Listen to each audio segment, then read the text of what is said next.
नमस्कार, capital TV Uttar Pradesh देख रहे हैं आप और मैं हूं आपके साथ नवेंदु शेखर झा। ब्रेकिंग न्यूज में बात करेंगे भारत नेपाल सीमा की। जी हां, जो कि इस वक्त हाई अलर्ट पर है। 7 जिलों को योगी सरकार ने हाई अलर्ट पर रखा है। वहीं जम्मू कश्मीर और पाकिस्तान के कुछ इलाके भी हाई अलर्ट पर हैं। पाकिस्तान की हालत धीरे धीरे खराब होती जा रही है। भारत के एक्शन से पाकिस्तान में पूरी तरह से बेचैनी देखने को मिल रही है। एक और जहां पाकिस्तान इकोनॉमिक स्तर पर पस्त होता दिख रहा है, तो वहीं पाकिस्तान को इस बात का डर सता रहा है कि भारत अचानक से किस वक्त हमला करेगा। वहीं यूपी में योगी सरकार भी ताबड़तोड़ एक्शन में नजर आ रही है। एक एक करके सभी पाकिस्तानियों को यूपी से खदेड़ा जा रहा है और एक पाकिस्तानी जो बचा हुआ है उसे आज भी पाकिस्तान भेज दिया जाएगा। इस पर ज्यादा जानकारी के लिए मेरे सहयोगी हर्ष भारद्वाज मौजूद हैं।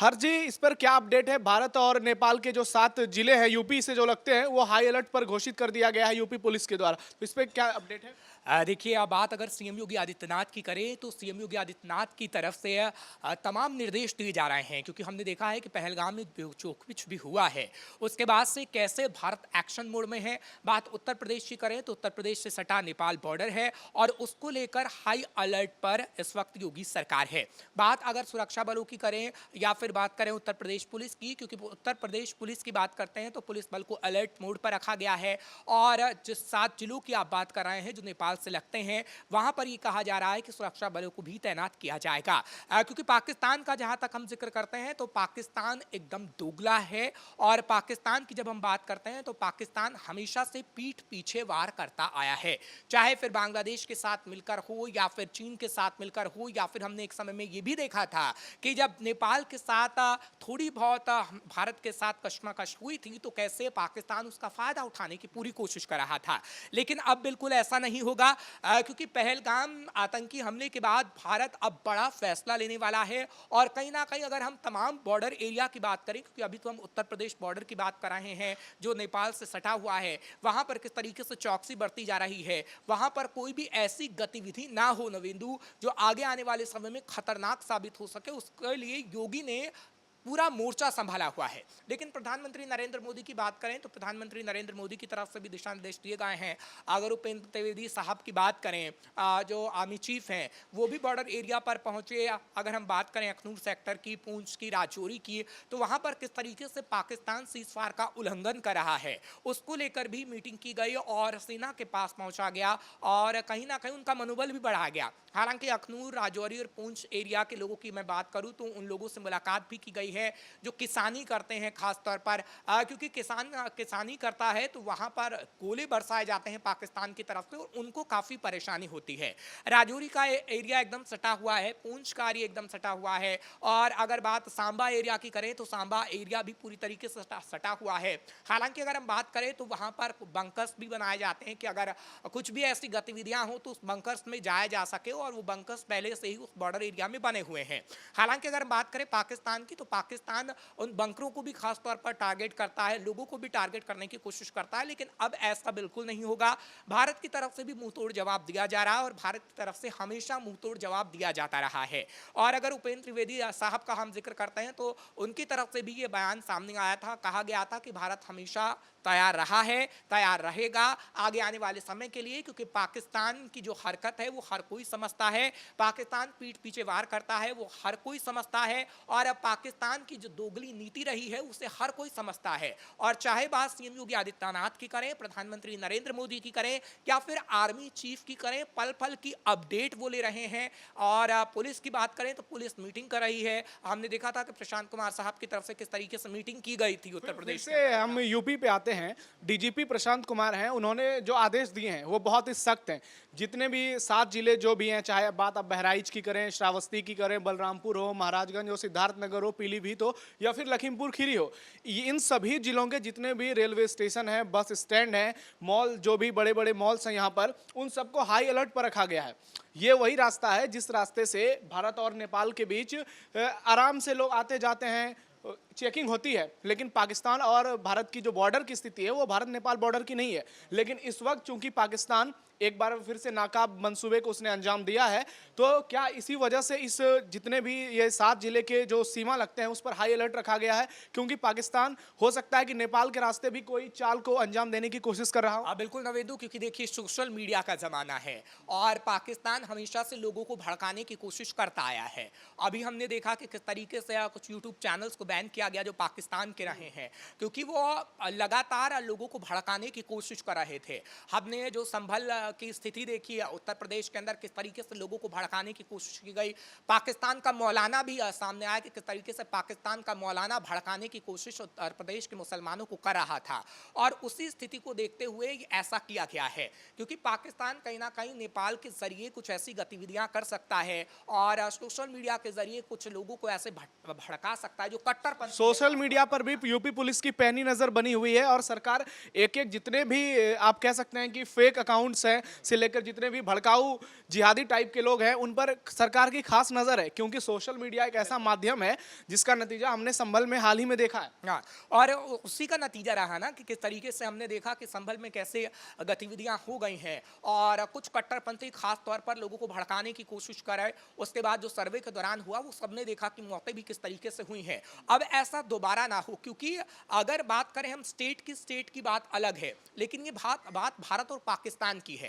अगर पाकिस्तान कुछ भी ऐसी गतिविधि करने की कोशिश करेगा तो भारत उसे तुरंत रोकेगा। भारत यूट्यूब चैनल हो या फिर कोई भी सोशल मीडिया प्लेटफॉर्म हो उस पर कार्रवाई करेगा, क्योंकि अभी सख्त से सख्त नवेंदु इस वक्त निगरानी की जा रही है। एक पूरा मीडिया सेल है जिस पर पूरी नजर रखी जा रही है, चाहे फिर कोई सा भी अकाउंट हो या फिर कोई किसी का पर्सनल अकाउंट है, अगर वो पाकिस्तानी अकाउंट है और वहां से कोई भी गतिविधि हो रही है। क्योंकि हमारी भी ये पाकिस्तानी पत्रकार से बातचीत हुई है और पाकिस्तानी पत्रकार भी यही लगातार कह रहे हैं कि पाकिस्तान के अंदर कहीं ना कहीं भय का माहौल है और कोई भी ऐसे अब जिनके ऐसे यूट्यूब चैनल हैं जो कि भारत की गलत बात कह के ही कमाई करते हैं खास तौर पर, वो नहीं चाह रहे हैं कि उनका अकाउंट खास तौर पर बैन हो जाए और इंडिया के जो तमाम कट्टरपंथी हैं वो उन्हें ना देखें, और इसलिए अब वो गतिविधियां भी कम कर दी गई हैं। क्योंकि हमने देखा है कि जो पाकिस्तान के क्रिकेटर हैं वो क्रिकेट खेलना तो जानते नहीं, लेकिन भारत की बुराई करना जरूर जानते हैं, और उन पर भी किस तरीके से कार्रवाई की भारत की तरफ से जो हुई है, अब उसको लेकर भी रोना वहां के जो क्रिकेटर्स हैं रो रहे हैं। वो कह रहे हैं कि भारत सच्चाई नहीं दिखाना चाहता। सच्चाई कौन सी दिखाई जाए? क्या पाकिस्तान आतंक की फैक्ट्री चलाता है वो सच्चाई दिखाई जाए? सच्चाई क्या दिखाई जाए कि पाकिस्तान दूसरे बॉर्डर एरिया के जरिए भारत को परेशान करने की कोशिश करता है? सच्चाई ये दिखाई जाए कि वो क्या कश्मीर को बार बार अपना कह के कश्मीर को अपना बना लेना चाहता है? सच्चाई ये दिखाई जाए कि आतंक की फैक्ट्री आप लगा लेते हैं उसके बाद भारत में कैसे भेजने की कोशिश आतंकियों की करते हैं? कौन सी सच्चाई आखिर पाकिस्तान के जो क्रिकेटर्स हैं, पाकिस्तान के जो कुछ कट्टरपंथी हैं वो दिखाना चाहते हैं? ये समझने वाली बात है कि जो सच्चाई है वो दुनिया के सामने आ चुकी है। पाकिस्तान के रक्षा मंत्री बार बार ये कहते हैं कि कश्मीर हमारा है, कश्मीर हमारा है।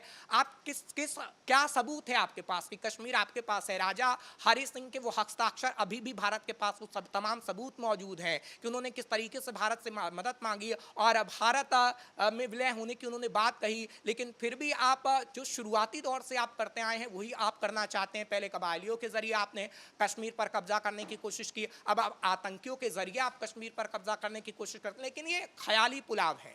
आप जो सपने देखते हैं ना वो सपने एकदम ख्याली पुलाव की तरह हैं, वो सपने आपके कभी पूरे नहीं हो पाएंगे। नवाज शरीफ ने पूरी कोशिश कर ली, अब मरियम आपने देखे मरियम, हाँ जिन्ना ने कोशिश की, शहबाज शरीफ पूरी कोशिश कर रहे हैं। देखिए ना क्या हो रहा है, शहबाज शरीफ तो माइक भी उखाड़ के फेंक देते हैं भारत की बात करते करते, लेकिन क्या होता है? कुछ नहीं होने वाला है। आप सच्चाई को स्वीकारिए कि पाकिस्तान के पास खाने को रोटी नहीं है, पाकिस्तान के लोगों के पास आटा नहीं है घर के लिए, पाकिस्तान के लोगों के पास कपड़े नहीं है। अगर जल यहाँ से भारत बंद कर दे तो वो पानी पीना भी बंद हो जाएगा। तो आखिर आप किसकी बात करते हैं? आप डेवलपमेंट की बात नहीं करते हैं, आप तमाम चीज़ों की बात नहीं करते हैं, लेकिन कश्मीर कश्मीर इशू चिल्लाते हैं। वो दुनिया को पता है कि अब पाकिस्तान क्या कर रहा है। लेकिन आपने पाकिस्तान की हालत की बात की है, आज स्थिति वहाँ ऐसे है कि लोग 1 लीटर दूध तक नहीं खरीद पा रहे हैं। इतनी ज़्यादा महंगाई पाकिस्तान में है कि वहाँ के जितने भी लोग हैं, 2 वक्त की रोटी उनको पूरे करने में हालत उनकी ख़राब होती जा रही है। लेकिन आपने एक बहुत ही इंपॉर्टेंट बात कही, वो है सोशल मीडिया और यूट्यूबर्स की। चलिए, पाकिस्तानी चैनल्स पे तो बैन लग गए, लेकिन हमारे देश में जो पाक परस्त हैं उन पर अब कितना जल्दी सरकार का एक्शन होना चाहिए, क्योंकि कई ऐसे भड़काऊ लोग हैं, चाहे वो मौलाना हो या फिर आम लोगों की बात करें, हिंदुओं में कई ऐसे लोग हैं जो लोगों को बरगला रहे हैं। इसी में से एक है नेहा सिंह राठौर, जिनके खिलाफ लखनऊ के हजरतगंज थाने में एफआईआर दर्ज हो चुकी है। यहां तक कि उन पर राष्ट्रद्रोह का मुकदमा हो चुका है, लेकिन वो भी अपनी नाकाम अब जो नापाक चाल है वो लगातार चले जा रही है। एक एक करके सुबह शाम कुछ ना कुछ फेसबुक पोस्ट करती है, यूट्यूब पर वीडियो बनाती है। उसके वीडियो को पाकिस्तान में बहुत लाइक मिल रहे हैं, लोग बहुत ज़्यादा पसंद कर रहे हैं। तो ऐसे लोगों पर कितनी जल्दी कार्रवाई होनी चाहिए कि पाकिस्तान तो चलिए ठीक है, जैसे जनरल बिपिन रावत थे सीडीएस, उन्होंने कहा था कि हम 2.5 फ्रंट पर लड़ाई कर रहे हैं। वो जो आधा फ्रंट है वो उसी में शामिल एक कड़ी है नेहा सिंह राठौर, और इन पर कितनी से जल्दी कितनी बड़ी कार्रवाई होनी चाहिए ताकि ऐसे लोगों को एक सबक मिल सके कि भारत में रहकर, भारत का खाकर पाकिस्तान का गुण अगर गाओगे तो यहाँ तुम्हारे लिए कोई जगह नहीं है। देखिए, कार्रवाई तो खासतौर पर हो रही है, एफआईआर भी हुई है। लेकिन पहले आप जो इतिहास हमने देखा है, चाहे 71 का युद्ध हो या तमाम जो युद्ध थे, उसमें हमने देखा था कि विपक्षी पार्टी भी एक हो जाती थी, तमाम लोग एक हो जाते थे। लेकिन अब वो स्थिति इसलिए नहीं है क्योंकि कुछ ऐसे लोग हैं जो मौका परस्त हैं। नेहा सिंह राठौर की आपने जिक्र करी, उन्हें पता है कि राजनीति में कैसे जाना है। अब वो बार बार सरकार की आलोचना लगातार इसलिए कर रहे हैं कि कहीं ना कहीं वो जेल जाएं, फिर जमानत पर बाहर आए, कुछ लोगों की कट्टरपंथियों की उन्हें सांत्वना मिले, उन्हें टिकट दिया जाए, उसके बाद वो सांसद या एमएलए बन जाएं। ये एक रास्ता होता है नवेंदु, ये एक रास्ता है। उसके लिए भी आपको सही समय का चुनाव करना होता है। ये एक ऐसा समय है जो पूरा देश मुश्किल में है। कुछ लोग नहीं करते हैं, इतिहास के पन्ने को मैं बार बार कहता हूं, आप पलटकर देखेंगे तो कुछ लोग ऐसा नहीं करते हैं। आपको तो किस तरीके से पूरी दुनिया को पता है कि जिन्ना ने किस तरीके से एक प्लेटफॉर्म पाने के लिए देशी कह दिया था कि आप मजहब के नाम पे अलग अलग कर लो। क्या है ये शुरुआत से ही चलता आ रहा है और कुछ लोगों की मानसिकता नहीं बदलने में। चलिए, एक आखिरी सवाल आपसे करते हैं कि जब एक एक करके यूपी से सारे पाकिस्तानियों को खदेड़ा जा रहा है, बॉर्डर पर लंबी जाम लग गई थी और लगभग सब पाकिस्तान जा चुके हैं, अब सबकी नज़र पाकिस्तान से आई सीमा हैदर पर टिकी है, और सीमा हैदर का जो मामला है वो सुप्रीम कोर्ट में है, और दूसरी ओर राष्ट्रपति को भी अर्जी लगाई है। तो ऐसे में लोग ये जानना चाह रहे हैं कि सीमा हैदर पर कब तक फैसला आने की उम्मीद है, और क्या सीमा पाकिस्तान जाएंगी या फिर भारत में रहकर ही सचिन मीना के साथ अपनी पूरी जिंदगी व्यतीत करेंगे, और उधर गुलाम हैदर की हालत खराब होती जा रही है। देखिए, मामला कोर्ट के अंदर है और ये कहा जा रहा है कि 2 से 3 दिनों के अंदर ये साफ हो जाएगा, क्योंकि तमाम जो पाकिस्तानी हैं उनको भेजा जा रहा है। और उत्तर प्रदेश तो पहला ऐसा राज्य बन गया है जो 24 घंटे के अंदर उसने ऐसी कार्रवाई कर दी है कि तमाम पाकिस्तानियों को बाहर कर दिया गया। लेकिन सीमा हैदर जो बची हैं, मामला कोर्ट के अंदर है, क्योंकि सीमा हैदर जब भारत आई थी तो किस तरीके से हमने देखा कि मामला उछला, उसके बाद मामला कोर्ट के अंदर भी गया, और एपी सिंह जो वकील हैं उन्होंने किस तरीके से उन्हें अपना बहन बनाया, और मामला कोर्ट के अंदर अभी भी बरकरार है। लेकिन पाकिस्तान वो जाएंगी या नहीं, क्योंकि मामला अब थोड़ा गड़बड़ा गया है, क्योंकि अब वो जो सचिन है उनके बच्चे की मां भी बन चुकी हैं। अब वो अर्जी लगा रही हैं कि मुझे भारत की नागरिकता मिलनी चाहिए, और ये 2 से 3 दिन में साफ हो जाएगा, क्योंकि इस पर ये कहा जा रहा है कि गवर्नमेंट भी कहीं ना कहीं नजर रखे हुए है और कुछ फैसला ले सकती है, और कोर्ट की तरफ से जो फैसला आएगा वो सबको मानना होगा। हमारे साथ जुड़ने के लिए आपका बहुत बहुत धन्यवाद। तो अब देखना ये दिलचस्प होगा कि सीमा हैदर पर कब तक फैसला आता है। क्या वाकई में 2 या 3 दिनों में ये तय हो जाएगा कि सीमा हिंदुस्तान में रहेंगी या फिर पाकिस्तान में। वहीं दूसरी ओर यूपी में जहां योगी सरकार पूरी एक्शन में नजर आ रही है, पाकिस्तानियों को यहां से वापस भेज दिया गया है, तो दूसरी ओर केंद्र की मोदी सरकार भी ताबड़तोड़ फैसले ले रही है, जिसके चलते पाकिस्तान की स्थिति बद से बदतर होती जा रही है। पाक के मुजफ्फराबाद में तो बाढ़ से लोग परेशान हैं, क्योंकि भारत ने झेलम नदी का पानी छोड़ दिया, और अब पूरे देश की नज़र सिर्फ इस बात पर टिकी है कि भारत की ओर से वो समय कब चुना जाएगा जब दुनिया के नक्शे से पाकिस्तान का नामो निशान मिट जाएगा। ब्रेकिंग न्यूज में फिलहाल इतना ही। कैमरा पर्सन विशाल के साथ नवेंदु शेखर झा, उत्तर प्रदेश।